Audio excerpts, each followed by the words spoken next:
samy manana olana mahakasika anosy amin'ny La France na i Comore na ihany koa i Madagasikara. Ho an'ny Comore ary dia mbola mijanona olana ho azy ireo ny fitakiana sy ny famerenana ny Mayotte raha toa ka mbola mitohy ny ady ara-diplomaty tanterahany Madagasikara amin'ny famerenana ny nosy manodidina Epars. Mikasika izay indrindra ary dia manana ny ambara ny ministry ny raharaham-bahiny.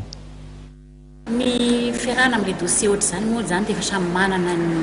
manana ny azy ary efa misy ny résolution ihany koa izay navoaka ny Nations Unies na ho an'ny zareo Comoriana na ho an'ny Madagasikara dia mino sy matoky zany fa efa samy mijery an'izay lalana izay ny rehetra. Ho antsika sy Comore zany aloha dia eo amin'ny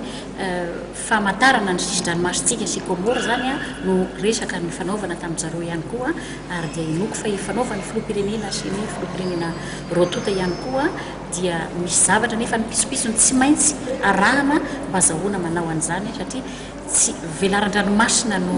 no zaraina dia fantatrareo ny dikan'izay fa tsy maintsy misy ny fitaovana isan-karazany tadiavina ka dia inoko fa ho resahany filoha rotota izay zavatra izay androany.